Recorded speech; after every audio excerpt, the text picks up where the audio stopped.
سورۃ البقرہ کے بارے میں کچھ باتیں کروں گا، اس کی اہمیت کے بارے میں۔ کوئی بھی اگر قرآن کا سیریسلی مطالعہ کر رہا ہو تو اس کو اس بات کا احساس ہونا چاہیے کہ اللہ تعالیٰ نے سورۃ البقرہ میں پورے قرآن کا خلاصہ ڈالا ہوا ہے اور اس کے کئی فائدے ہیں۔ یعنی آبویسلی قرآن کی سب سے بڑی صورتوں میں شمار ہوتی ہے، سب سے بڑی صورت ہے، اور فاتحہ کے فوراً بعد ہے۔ اس کا بھی ایک تناسب ہے، یعنی اس کا ایک تعلق ہے سورۃ الفاتحہ کے ساتھ، خاص کر فاتحہ کے جو آخری حصہ ہے اس کے ساتھ۔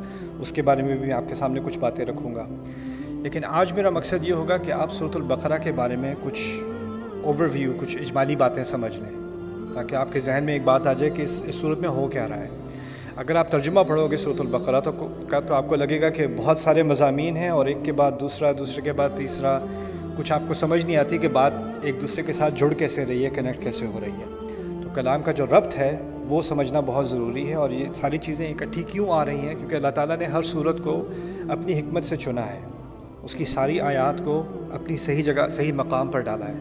اللہ تعالیٰ نے قرآن کے بارے میں کہا ہے کتاب احکمت آیاتہ، کہ ایسی کتاب جس کی آیات کو ساتھ میں سلایا گیا ہے ایک ساتھ۔ احکام عربی میں کہتے ہیں سلانے کو، اور جو سلائی ہو رہی ہوتی ہے نا، اس میں ہر ایک سوئی ایک دفعہ سے گزرتی ہے تو اس کا ایک پورا ڈیزائن بنتا ہے، پیٹرن بنتا ہے، تو ہر جگہ کو ایک پریسائز جگہ سے، خاص جگہ سے گزارنا پڑتا ہے۔ تو ایک ایک آیت چن چن کر کہاں جانی ہے، کیسے جانی ہے، اس کا انتخاب اللہ تعالیٰ نے خود کیا ہے۔ تو ہمیں لگتا ہے کہ مضمون 20 مختلف جگہوں پہ جا رہا ہے، مختلف سمتوں میں جا رہا ہے، تو بات سمجھ نہیں آ رہی۔ تو میرے نزدیک سورت کو سمجھنے کے لیے، ان کی آیات کو سمجھنے کے لیے، پہلے اگر انسان ذرا ایک تھوڑا پیچھے ہٹ کے پورا ویو سمجھ لے کہ بات ہو کیا رہی ہے اور کس مقصد سے ہو رہی ہے، پھر اس کے بعد اس کے جو مختلف اجزاء ہیں اور ایک ایک آیت ہے وہ سمجھ میں آ جائے گی۔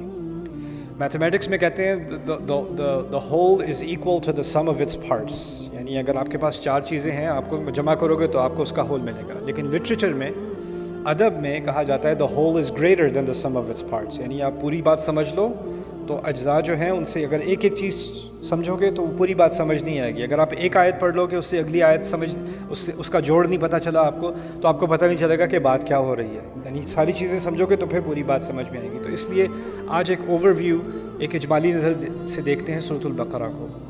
لیکن اس سے پہلے ایک اور مزید بات، فاتحہ کے بارے میں تو بہت کچھ کہا جا سکتا ہے، لیکن ایک بات فاتحہ کے بارے میں آپ کے سامنے رکھ دوں آج، وہ یہ ہے اللہ تعالیٰ نے کہا ہے صراط الذین انعمت علیہم غیر المغضوب علیہم ولا الضالین۔ ہم روزانہ پڑھتے ہیں۔ سمجھنے کی بات یہ ہے کہ اللہ تعالیٰ نے جب کہا کہ سیدھے راستے پر ہمیں ہدایت دیجیے، اہدنا الصراط المستقیم، پھر اس راستے کی وضاحت کی جا رہی ہے۔ وضاحت کیا ہے؟ کہ وہ راستہ جن پر آپ نے نعمت کی، ان کا راستہ، صراط الذین انعمت علیہم۔ یہاں تک بات مکمل ہے۔ اب پتہ چل گیا کہ سیدھا راستہ کیا ہے، یہ ان لوگوں کا راستہ ہے جن پر اللہ تعالیٰ نے نعمت کی ہے، اور ان کے بارے میں اولئک الذین انعم اللہ علیہم من النبیین والصدیقین والشہداء والصالحین وحسن اولئک رفیقا۔ قرآن نے خود ہی بعد میں جا کے وضاحت کر دی کون ہے جن پر اللہ تعالیٰ نے نعمت کی ہے۔ یہ نبیوں میں سے ہیں جنہوں نے نبیوں کے کلام کو سچ مانا اور اس پر قائم رہے، ان کی بات کی تصدیق کی، وہ ہیں صدیقین۔ پھر شہداء ہیں اور صالحین ہیں، اردو میں آپ سمجھتے ہیں شہداء اور صالحین کون ہیں، ٹھیک ہے؟ تو اللہ تعالیٰ نے خود ہی اس کی ڈیفینیشن دے دی کہ کس پر نعمت کی گئی ہے۔ کہنا میں یہ چاہ رہا ہوں کہ یہاں تک تو بات مکمل ہو گئی۔ سیدھا راستہ کن لوگوں کا ہے؟ ان 4 گروپس کا ہے، ان کے بارے میں بات ہوگی۔ قرآن میں جگہ جگہ ایسے لوگوں کی بات ہوگی، انبیاء کی بات ہوگی، صدیقین کی بات ہوگی، شہداء کی بات ہوگی، صالحین کی بات ہوگی۔ چلو بھائی، سیدھا راستہ سمجھ میں آ گیا۔ لیکن پھر اس کے مزید فاتحہ وہاں مکمل نہیں ہوتی، پھر اور کچھ بھی کہا گیا ہے۔ اور کیا کہا گیا؟ غیر المغضوب علیہم ولا الضالین۔ اور اس کو اگر آپ ادبی نظر سے دیکھیں تو یہ ایک مزید بات ہے جو اگر نہ بھی کہی جائے تو آپ کو لگے گا بات تو مجھے پہلے ہی سمجھ آ گئی تھی۔ جیسے میں کہوں بیٹا تمہیں اچھے بچوں کی طرح کام کرنا ہے، اچھے بچوں کی طرح پڑھائی کرنی ہے، اب آپ کو مزید کہنے کی ضرورت نہیں ہے برے بچوں کی طرح نہیں کرنی۔ بات تو سمجھ، پہلی دفعہ میں بات سمجھ آ گئی۔ اگر آپ کسی سے آپ نے قانون کی پابندی کرنی ہے، آپ کو مزید کہنے کی ضرورت نہیں ہے اچھا قانون کی نافرمانی نہیں کرنی۔ اگر پابندی کہنے کو کہہ دیا ہے تو پھر دوسری بات تو کرنے کی ضرورت نہیں رہی نا۔ عام زبان میں ہم اگلی بات نہیں کرتے، لیکن فاتحہ میں کیا پڑھ رہے ہیں ہم؟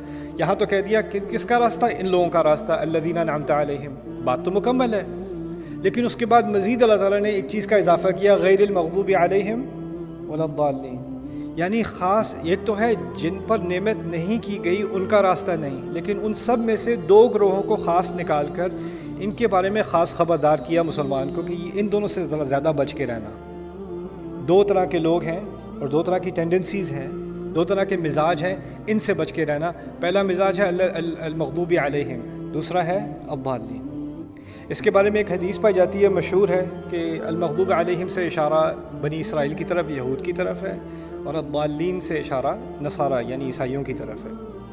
لیکن یہ بھی سمجھ لیں کہ قرآن میں ہر لفظ خاص مقصد سے کہا جاتا ہے، یعنی اگر اللہ تعالیٰ کی نیت یہ ہے، اللہ تعالیٰ کا مقصد یہ ہے کہ یہ کہنا کہ ہمیں یہودی مت بنا دینا، یا یہودیوں کی طرح مت بنا دینا اور عیسائیوں کی طرح مت بنا دینا، تو قرآن واضح الفاظ میں کہہ دیتا غیر الیہود ولا النصارى، صراط الذین انعمت علیہم غیر الیہود ولا النصارى۔ تو اب اس حدیث کو کیسے سمجھا جائے؟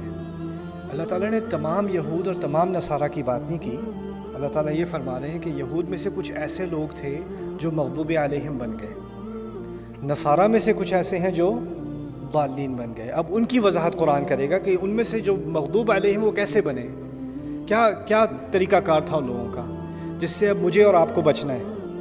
اور اس کا ذکر خاص ہم نے اپنے الفاظ میں دعا سے اس لیے کیا ہے۔ اب دعا انسان کیوں کرتا ہے؟ دعا انسان اس وقت کرتا ہے جب اس کو کسی خاص چیز کی ضرورت ہوتی ہے، اور جب ہم حفاظت کی دعا کرتے ہیں تو جس چیز سے خطرہ ہوتا ہے اس کی حفاظت سے ہم دعا کرتے ہیں۔ تو اس میں جو پہلی دعا اللہ تعالیٰ نے ہمیں قرآن میں سکھائی ہے، اس میں دو خطرے سکھائے ہیں ہمیں، جس سے ہمیں خاص بچنا ہے۔ اگر ہدایت چاہیے تو غیر المغضوب علیہم ولا الضالین، ان دونوں سے بچ کے رہنا۔ تو پہلے میں مغضوب علیہم کے بارے میں ایک چھوٹی سی بات آپ کے سامنے رکھ دوں، یہود کے بارے میں نہیں، مغضوب علیہم کے بارے میں، کیونکہ یہ کوئی بھی ہو سکتا ہے۔ اس کی سب سے بڑی مثال سمجھ لیں قرآن میں یہود ہیں، اس کی مثال یہود ہیں، لیکن مثال سے یہ نہیں ہوتا کہ اب باقی کوئی اس میں آ نہیں سکتا۔ مثال تو ایک ہے نا، لیکن اگر کانسیپٹ سمجھ میں آ جائے تو کوئی بھی اس کنویں میں گر سکتا ہے، کسی کے لیے بھی خطرہ ہے۔ تو وہ کیا ہے؟ المغضوب علیہم ہے جس کو کوئی چیز پتہ ہو کہ غلط ہے، اور پتہ ہونے کے باوجود وہ پھر بھی کرے۔ کسی کو پتہ ہے کہ صحیح کرنے کا کام یہ ہے، معلوم ہونے کے باوجود وہ پھر بھی نہ کرے، اس پہ غصہ۔ میں آپ کو چھوٹی سی مثال دیتا ہوں، گھر کے اندر جیسے دو بچے ہیں، دو لڑکے ہیں آپ کو کام ہے، آپ باہر جا رہے ہو، آپ نے دو لڑکوں سے کہا دیکھو بیٹا یہ جو کیک ہے نا، شام میں مہمان آ رہے ہیں، ان کے لیے رکھا ہوا ہے، کیک کو ہاتھ نہیں لگانا۔ آپ نے بڑے بیٹے کو کہہ دیا، چھوٹے کو نہیں کہا، چھوٹا کسی اور اپنے بھائی کو بھی بتا دینا کیک کو ہاتھ مت لگانا تم۔ جی بابا جی سمجھ آ گئی۔ آپ گئے، آپ واپس آئے، دونوں بیٹھے کیک کھا رہے ہیں، ٹھیک ہے۔ اب جب واپس آئے دونوں بیٹھے کیک کھا رہے ہیں، آپ کو غصہ دونوں پہ آئے گا کہ ایک پہ آئے گا؟ غصہ تو ایک پہ آئے گا۔ جس کو بتایا تھا اس نے جاننے کے باوجود پھر بھی کھانا شروع کر دیا، تو اس پہ تو غصہ آئے گا نا، وہ مغضوب علیہ ہوا جس پہ غصہ کیا جائے۔ دوسرا کہ مجھے تو کسی نے بتایا ہی نہیں، وہ ضالین ہے، وہ گمراہ ہے، اس کو پتہ ہی نہیں تھا، اس نے جو کیا اس کو پتہ ہی نہیں تھا کرنا کیا ہے، وہ بھائی کھا رہا ہے تو میں بھی کھا لوں، اس میں کیا ہے، تو اس نے وہ حرکت کی۔ تو یہاں جو بات کہی جائے نا آسان الفاظ میں کیا ہے، جس کے پاس علم ہو، جس کو پتہ ہو، جس کو سمجھ آ گئی، وہ پھر بھی جان بوجھ کے غلط کرے، وہ تو پھر غصے کا مستحق ہے۔ بنی اسرائیل کے بارے میں یہود کے بارے میں آپ کیا پڑھیں گے کہ ان کے ہاں علماء ہیں، جاننے والے ہیں، کعبے کو وہ جانتے ہیں، نبی کو پہچان گئے ہیں، اپنی کتابوں میں جاننے کے بعد اس میں تبدیلیاں کرتے ہیں۔ یعنی ان پہ جو تنقید کی گئی ہے وہ یہ ہے کہ تم جانتے ہو، وانتم تعلمون، وانتم تعلمون، تم تو جانتے ہو، من بعد ما عقلوہ، سمجھنے کے باوجود، سمجھنے کے بعد یہ کچھ کرتے ہو۔ تو پہلا مسئلہ کس کا ہے؟ ایسے لوگوں کا جن کے پاس علم ہے۔ پہلا مسئلہ ہے کس کا؟ جن کے پاس علم ہے، اور پھر وہ علم ہونے کے باوجود غلط راستے کی طرف جاتے ہیں۔ ہمارے دین میں خاص کر صرف علم کو اتنا بڑا درجہ نہیں دیا کہ بس علم حاصل کرو، علم حاصل کرو، علم حاصل کرو۔